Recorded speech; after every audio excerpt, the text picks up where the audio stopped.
Is really presidential immunity an open question? Because what's the most famous pardon in American history? Gerald Ford pardoning Richard Nixon once he had resigned and was a former president. Why did Gerald Ford pardon Richard Nixon?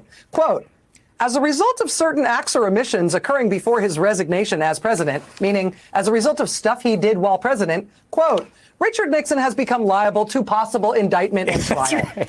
Whether or not he shall be so prosecuted depends on findings of the appropriate grand jury and the discretion of the authorized prosecutor. So the idea that this is an open question, that it might be that a former president can never be tried for something that he did because he was president when he did it, is disproven by a plain reading of American history and the whole justification for Richard Nixon being pardoned in the first place. So the idea that this has to be taken up is them saying the sky is green. Right. And I think even for the non-lawyers among us to be able to say, you know what, the sky is not green even on our worst day, this is BS. You are doing this as a dilatory tactic to help your political friend, your partisan patron.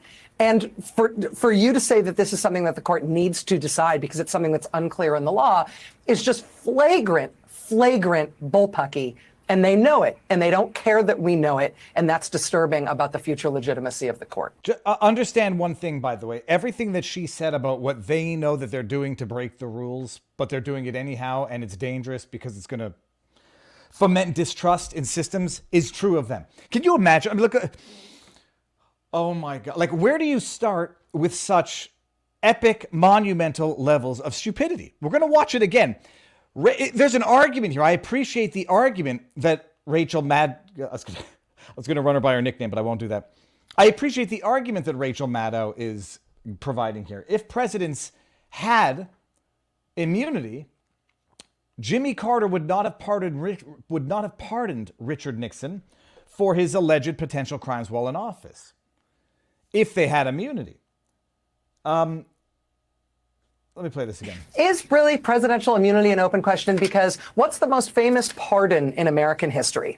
Gerald Ford pardoning Richard Nixon once he had resigned and was a former president. Why did Gerald Ford pardon Richard Nixon? Quote, quoting Richard, as a result of certain acts or omissions occurring before his resignation as president, meaning as a result of stuff he did while president, quote, Richard Nixon has become liable to possible indictment and trial. Right. Whether or not he shall be so prosecuted depends on findings of the appropriate grand jury and the discretion of the It's Gerald Ford, right? It's not Jimmy Carter. Who resigned and was a former president. Why did Gerald Ford pardon? The argument is compelling to raise the debate that there is a debate on whether or not presidents benefit from immunity. Gerald Ford did not pardon Richard Nixon because it was a foregone accepted conclusion that you could prosecute unimpeached or unconvicted presidents for acts they did while president. It sounds, even reading what Gerald Ford, from what I understand, is one of the worst presidents in American history, it sounded like he's like, well, you do it just in case because we don't know, which would actually lend credence to the idea that it is something of an ambiguous open question, one that needs to be adjudicated by the Supreme Court justices, not by some nincompoop boob of a former president, Gerald Ford. Oh, but it's an argument. It is an argument. Can you prosecute a president for acts done while president? Who knows? Gerald Ford decided to save Nixon the headache of a weaponized, politicized prosecution, potentially. Yes, no, for sure. Nixon resigned before impeachment and before conviction. And so the argument's going to be that he was never impeached for it. And so he could never even raise the argument that he was acquitted for it and thereby could not be prosecuted as a result. So there's the open question as to whether or not you can prosecute a former president for acts carried out while they were president. For Rachel Maddow, she gets paid $24 million a year. And I'm not saying that out of jealousy. Nobody needs that much money. And that much money corrupts. As you can see, you become dependent on $24 million a year. It buys your opinion. It doesn't remunerate you or compensate you for value. It buys your opinion. But Rachel Maddow is saying, okay, fine. It's settled law that you could prosecute a president for acts they did while president. Well, I would disagree with even her interpretation of Gerald Ford's statement. It doesn't answer the question, can you then prosecute a president for acts for which he was impeached and acquitted as president? Rachel Maddow, you raging buffoon. So, no, it doesn't answer the question. Let me start with A. It doesn't answer the question even on your own premises, Rachel Maddow. B. Gerald Ford is not binding precedent of the American judicial system. He was part of the executive, and the executive does not get to interpret the law and does not get to legislate the law.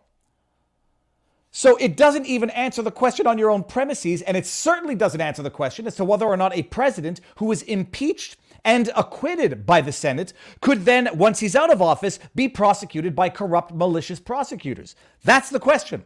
And you know, and you can tell by the way these raging lunatics are frothing at the mouth with rage, that the highest court of the land is going to adjudicate this question because they need their Orwellian 2 minutes of hate. They got to get that conviction in before the election so they can now say Trump is a convicted felon or whatever the hell they want, a convict. They need that. These crack addicts, I mean, they are crack for hatred of Trump. They're cuckoo for Trump puffs. They need it before the election. And the mere fact that the Supreme Court would take up a decision to adjudicate on perhaps the most important question that has ever concerned the presidency, it angers them. They were so happy when the Supreme Court decided not to take up many, if not all, of the 2020 election cases. They were so happy. They were so happy then because it was such a clear-cut case that the Supreme Court didn't need to take it up. And here they say it's such a clear-cut case, the Supreme Court doesn't need to take it up. And they're enraged that the highest court of the land is going to actually render the highest court of the land opinion interpreting. A, does a president benefit from conduct for which they were not impeached and convicted while president? And or subsidiarily B, can a president who was impeached and acquitted be nonetheless prosecuted after he's out of office despite the acquittal? I'm sorry you don't understand that, Rachel, with your $24 million a year in value-added stupidity to the propaganda war machine. But you don't. You're an idiot. You're a liar, and or any number of other names I can call you. But she's not the only one, people. She's not the only one. And I hate to scream like I just saw an opossum. Let me just go to a legal mind, people. He's a freaking genius. Judge Luttig, who Robert Barnes, shared his opinion on Justice Luttig. Let me just go back here and see who Justice Luttig is. Justice Luttig. I must look up the word Luttig. Yeah, what does it mean? Justice Luttig joined October 2020. Hold on, is this real? This is the actual profile picture he decided to use? Okay, I'm sorry. I've been picking on people's profiles pictures recently, knowing full well how people can pick on mine. Hold on, let me just show you how they can pick on me. Look at me, people. I'm crazy. But hold on, let me add this back. Justice Luttig, he said, of all of the pictures I've ever had taken of me, as a judge, as a politician, political commentator, whatever he was, this is what I'm going to put in my profile? Like I'm constipated? Like I'm sad that I just saw a dead puppy on the street? Okay, well, anyways, that's Judge Luttig's profile picture. His profile. I mean, this dude actually picked these pictures and decided to say this captures the essence of my being as a human. It's got a very Peter Strokian, lying under oath face to him here. Okay, it doesn't matter. Not picking on the way he looks, although it's just funny choice in pictures for profile. He joined October 2020, shortly after the pandemic. Okay, interesting. Doesn't matter. Just piecing together dots that may or may not be connected. Back it up. What does Justice Luttig have to say on... Oh, is this MSNBC as well? So we're going from one propagandist moron to another. Let's hear what Judge Luttig has to say about this. I will not paraphrase Barnes's description of Judge Luttig, but I will invite everyone to go find that Sunday night extravaganza. I think it was 2 Sundays ago. But let's hear what he has to say about the Supreme Court deciding to rule on a case that the corrupt, partisan hack DC Court of Appeal already ruled on. Apparently there's nothing left to answer because the DC Court of Appeal ruled on this. And so they are now the highest court of the land. I mean, after all, Biden wanted to take away all jurisdiction for border contestations under that border bill, which quickly became the foreign aid bill. He wanted to take away all jurisdiction from federal courts and bring it over to DC. This guy basically saying, in as many words, well, once the D.C. Court of Appeal has ruled on it, the Supreme Court becomes immaterial. The second way through to that soundbite, which I'm glad you got a chance to hear, we received the breaking news that the United States Supreme Court, the subject of our first story in the last hour, has just announced that it will hear Donald Trump's immunity case. It will hear that case. How dare they? Sons of bitches on the Supreme Court. On April 22nd. So, Judge Ludig, I know this is a curveball. It's a curveball, eh? It's a curveball if you're a moron.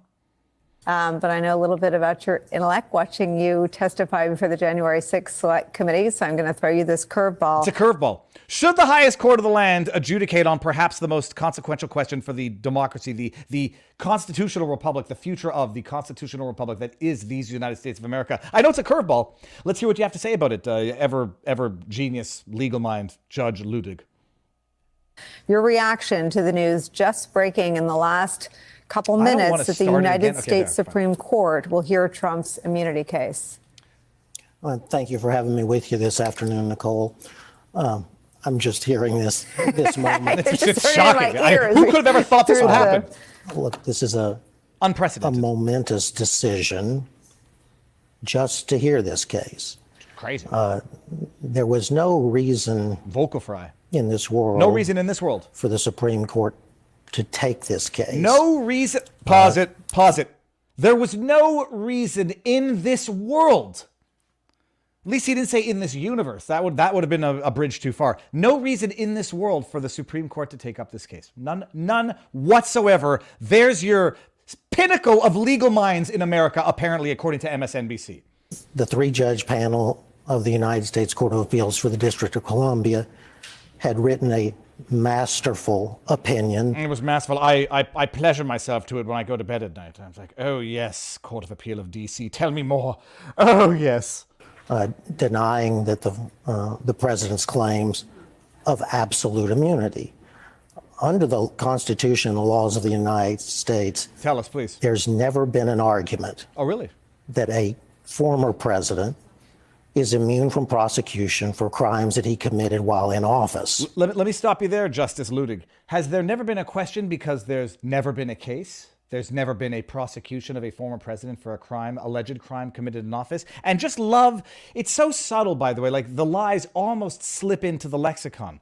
No president has ever been been tried for a crime while committed in office. States, there's never been an argument that a former president is immune from prosecution for crimes that he committed while in office. For crimes? You mean like those high crimes and misdemeanors that he was accused of and acquitted of, you raging buffoon? On the more practical level, we're not going to get our conviction. We want a conviction.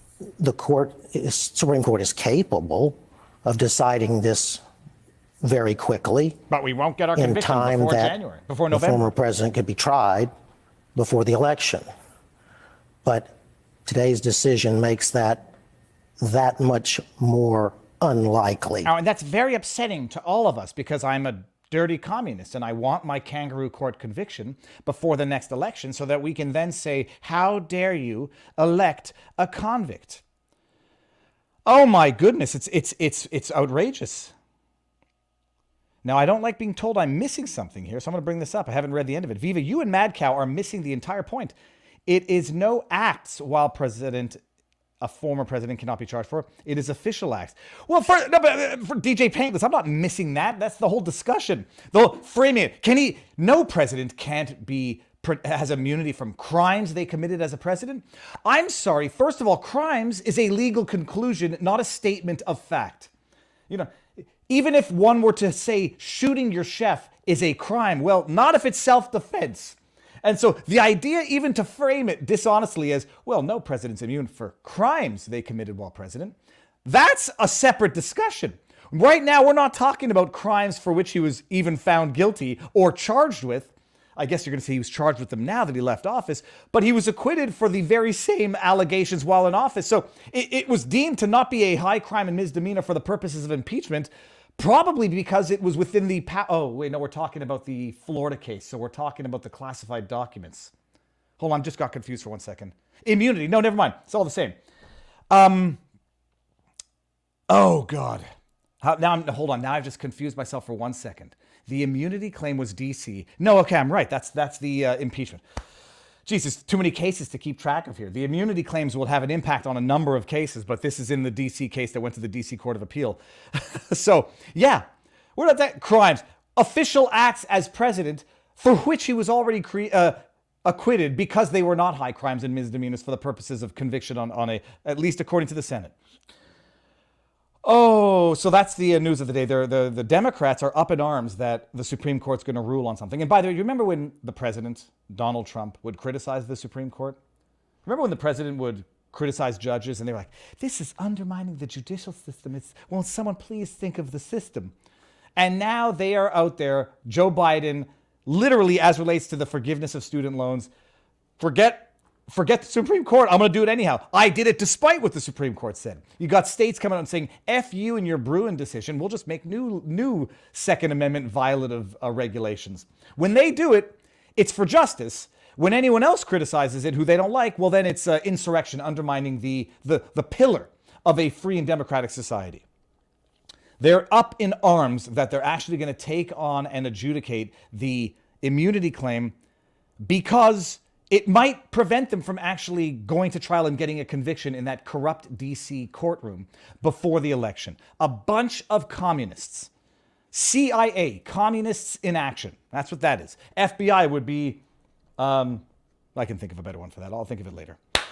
Good afternoon, everybody. It is afternoon right now, right? Okay, so first of all, how's it going? Viva Frei, former Montreal litigator turned current Florida Rumbler. David Freiheit, for those of you who are going to be disappointed if you know my name's not Viva. People were saying go to CPAC. And what's going on with CPAC? Am I missing something? Is there a hearing that I'm supposed to be covering today that I'm not familiar with, that I'm not aware of?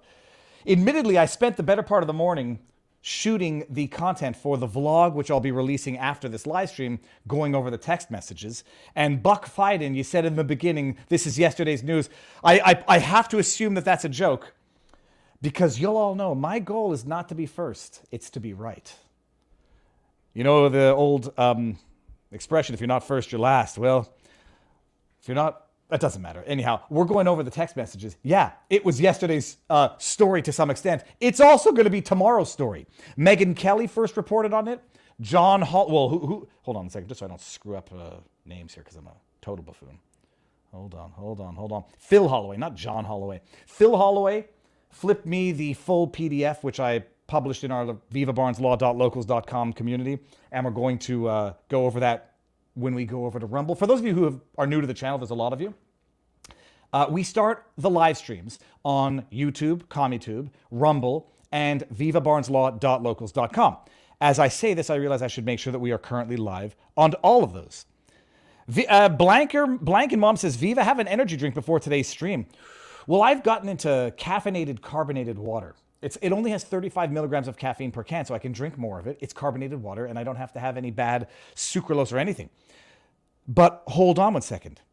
So we start on YouTube, Rumble, and vivabarneslaw.locals.com. We end on CommieTube, and we vote with our eyes, we vote with our feet, and we vote with our dollar. We go over to Rumble, the free speech platform. When we're done on Rumble, we then have a bit of an after party on vivabarneslaw.locals.com. That's the order of things. Now, let me read in the chat. Is there something going on that I'm missing, people? No, don't troll me.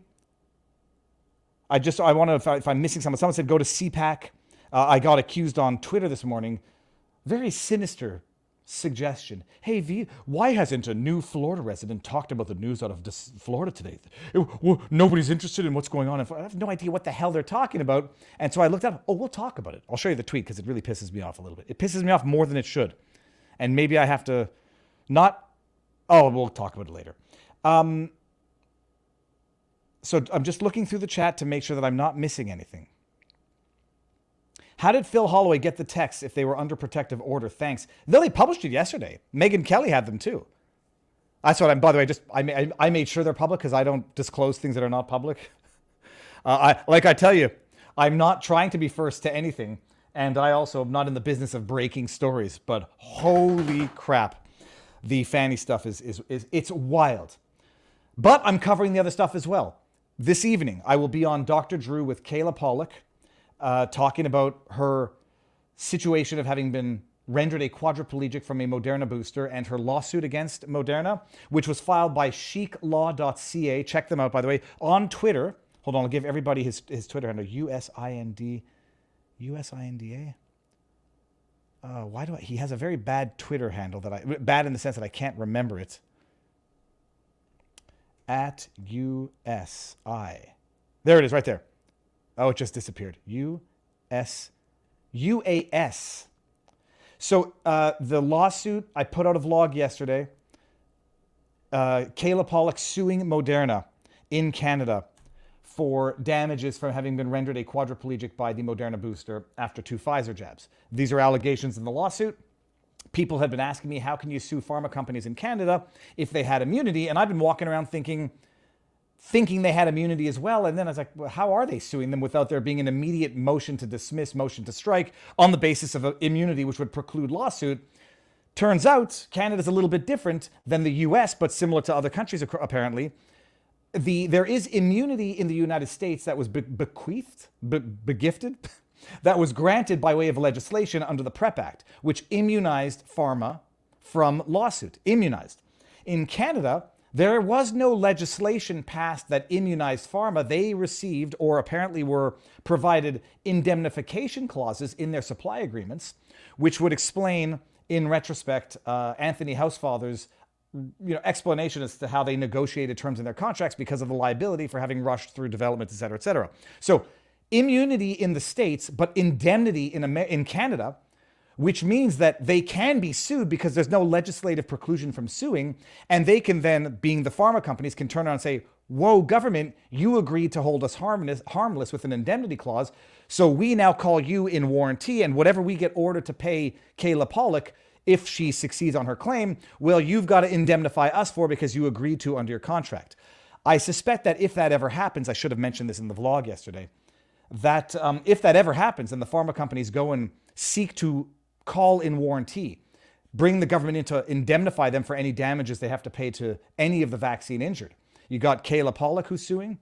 You got Dan Hartman who's suing for the death of his son, Sean Hartman. If that ever happens, that's when I think you're going to start seeing some really dirty infighting between the government and pharma. That's when you might see the government saying, yeah, dudes, we agreed to indemnify you if you provided what you agreed to provide contractually, if you abided by your contractual obligations of safety, efficacy, production, manufacture. And so if that turns out not to be the case, then you might see the government turning and saying, well, show us what you did, Big Pharma. Like, we'll indemnify you if you respected the terms of our supply agreement, which you negotiated with the upper hand and got some beneficial clauses. So that's where we're at with Kayla Pollock tonight. I'll be on Dr. Drew and then on with another podcast shortly thereafter. And I keep forgetting the name of the podcast, so it's going to be a busy night. Okay, that's one piece of news that we're going to do on YouTube, Rumble, and vivabarneslaw.locals.com. Let me see here in the chat. There were some super chats. Super chats. How can they be surprised? This was inevitable. 200-watt studio. They can't be surprised. This is what you call shaping narrative and not reporting the news. They're not surprised. They're feigning surprise. It's like faux surprise. F-A-U-X. It's faux surprise so that their idiot minion viewers can say, oh, I should be surprised too. How could this happen? This was never supposed to happen. It was always supposed to happen. And it's quite amazing that the Supreme Court has taken it up so quickly and will deal with it on an expedited basis. But this is what you call mockingbird press. They're not reporting the news. They are manufacturing consent, manufacturing emotions, manufacturing narrative. It's social engineering. Operation Mockingbird was intelligence infiltrating media to craft, shape public opinion, public narrative. They're just not hiding anymore. We know who the assets are. So it's to shape public opinion, not to reflect the news. Ian says, FBI, Fed boy insurrectionists, we all know they did January 6th. Yeah, but you can't, FBI, federal boys, I mean, it's redundant, but yes, that's not bad. What about Illinois' judge ruling that if Supreme Court differs, her ruling, hers stands? I didn't hear that part, but this is the news coming out of Illinois. Trump has been allegedly removed from the ballot there. I didn't see that news, so I don't know if she suspended her her ruling as they did in, what was it, Minnesota? Was it Minnesota? And Colorado. Yeah, that's it. Time to rumble? Not just yet. We're going to cover one story. You guys tell me if I'm sensitive, if I'm just being petty. I get a tweet, or I get tagged in a tweet, and it pisses me off. It pisses me off because it's so bloody childish. Where someone says, I'll get the tweet so I don't get accused of misquoting anybody. And then we're going to get to the substance of the tweets, which is also very nice here. Yeah. I get tagged in a tweet. Well, I only noticed it because I got re-tagged by someone who I follow. So I saw that. Here's the tweet, and you tell me if I'm a baby for getting frustrated with this level of stupidity. Stinson Norwood, I don't know who the person is, S. Norman, Stormin Norman, 1776, says, new Florida resident hasn't tweeted about Epstein today. This is today. This is February 29th, an hour ago. I have no idea what the hell this person's talking about. I was like, oh, what's the Epstein news of the day? So now I've said, oh, but by the way, you'll tell me, am I being defensive? Is there not a subtle insinuation that by virtue of me not having tweeted about it, there's some sinister reason for which I would ignore? I'm obviously ignoring it. It's not like, there's 50 other stories to follow. I'm obviously ignoring it. There must be a politically motivated reason for which I would ignore a story that someone else finds of interest that I did not immediately comment on. Am I being a baby, people? I can reflect and say, okay, maybe I'm being too sensitive. So anyhow, I have to go see what the story is. I put in Epstein. You know what the news of the day is? It's crazy. I so hate DeSantis that I've always defended the job, defended him when he deserves a defense, moved to the state of Florida because I think he's a damn good governor. But I didn't think he was ready for the presidency. So I must be ignoring this because I refuse to give credit where credit is due to DeSantis. This is apparently, I guess, is the news of the day. February 29, 2024, news release by staff. But by the way, maybe if people aren't aware of a Governor DeSantis press release, that's on Governor DeSantis for actually maybe having a weak social media team, which might explain his performance in the presidential primaries. Like, if he puts out a PR and nobody's talking about it, maybe it's not because people are deliberately ignoring what I think nobody would think is a wrong idea. Maybe it's because nobody's seeing it. And arguably because the online campaign that DeSantis has been running in the context of the primaries has been bad. So set that all that aside. Apparently, he just put this out today. Governor DeSantis signs legislation to authorize the release of Jeffrey Epstein grand jury documents. Who the hell would think this is a bad idea? Who the hell would be avoiding this for whatever the reason? Oh, no. Is the suggestion that the Trumpers, extreme MAGAs, aren't celebrating this news because they think there's going to be something damning against Trump in there? I don't want to swear again, but Itchbays, if there was bad news about Trump as relates to Epstein, it would have been leaked already. Everyone would have leaked it because the Republicans would have leaked it, as the Democrats would have leaked it, as the deep state that has all of this would have leaked it. So there's like an underlying suggestion. If you don't immediately report on something that might make you say DeSantis did good, you're a Trumper who refuses to acknowledge. Maybe think about why it is that more people don't know about this press release. More people are going to know about it now, I guarantee you that much. Palm Beach, Florida. Today, Governor Ron DeSantis signed HB 117, House Bill 117, which allows for the public release of grand jury documents, such as those related to the 2006 Florida investigation into Jeffrey Epstein. Two victims of Epstein joined Governor DeSantis in Palm Beach to celebrate the justice that was being delivered. Quote, the public deserves to know who participated in Jeffrey Epstein's sex trafficking. As we are, who the hell disagrees with this? It's an amazing thing. You got two convictions for sex trafficking, Epstein and Ghislaine Maxwell, with no clients. That's the worst trafficking ring ever. Said Governor DeSantis, quote, nobody should be protected from facing justice due to their wealth or status, and those who harm children should be exposed and punished to the fullest extent of the law. End quote. We all agree. Quote, Palm Beach County and the victims suffered from Epstein's vile behavior before the world ever knew his name. Palm Beach County and the victims suffered from Epstein's vile behavior before the world ever knew his name, end quote, said Representative Peggy Gossett Seidman. I followed the story as we were parents, quote, I followed the story as we parents kept our kids close, but we never stopped seeking the truth. The police investigated relentlessly, and now the governor opens up the last chapter of this sordid story, end quote. I don't know if it's the last chapter. This might be the beginning of a whole new, installment in the trilogy. After 2006 investigation into Jeffrey Epstein, the Palm Beach Police Department asked the state attorney to charge Epstein with multiple felony charges, including unlawful sexual activity with a minor and lewd and lascivious molestation. Rather than charge Epstein directly, the state attorney at the time chose to present evidence to a grand jury, ensuring the names of those involved and the details of the accusations were kept sealed. HB 117 will allow disclosure of grand jury testimony if the following conditions are met. Let's hear this. The subject of the grand jury inquiry is dead. The investigation was about sexual activity with a minor. The testimony was previously disclosed by a court order. The state attorney is notified. Hold on, let me make sure I understand what I'm reading here. The bill will allow disclosure of grand jury testimony if the following conditions are met. The subject of the grand jury inquiry is dead. That would be Jeffrey Epstein, so that condition is met.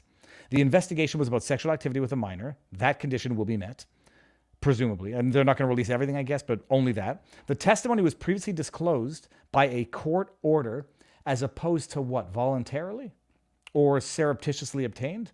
The state attorney is notified. Okay, because all of the above apply to Jeffrey Epstein Florida case, the legislation will authorize the release of grand jury documents when it takes effect on July 1, 2024, to which I would ask, why does it have to wait until July 1st, 2024? If anybody in the chat knows that. And here, link to tweet. And go celebrate the good news. I don't know who thinks that's a bad idea. I don't know who thinks anybody would not be happy with that. I mean, no, people will not be happy with that. I don't know if anybody who thinks this is a DeSantis versus Trump thing is going to think anyone who is supporting Trump is going to think this is a bad idea. So if anybody knows, why would it only come into effect July 1st? I guess it has to go through a legislative approval process, and that's it. All right, so that's it. We've given that a story of the day. By the way, just tell me, am I being a baby, or is it really irritating when people who know of a story take to social media to cast aspersions on people for not immediately covering a story that they find of interest? Why would anyone think it's a DeSantis versus Trump move? I don't want to presuppose intentions, VR. I think people will, because they're going to say the Trumpers are never going to want to give DeSantis credit for doing good moves as a governor.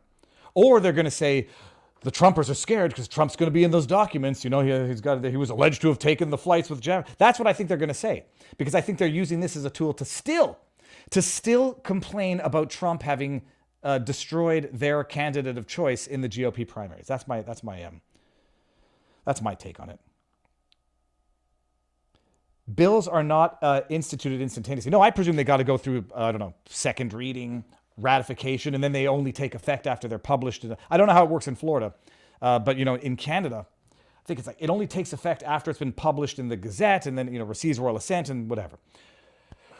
Okay, so what we're going to do now that we've given that story the biggest platform of the day, come on over to Viva Barnes Law. You can come on over to Rumble first. Let me get the link here. Give everybody the link. See the number go down on YouTube. I think the link is in the pinned comment as well. Yes, it is.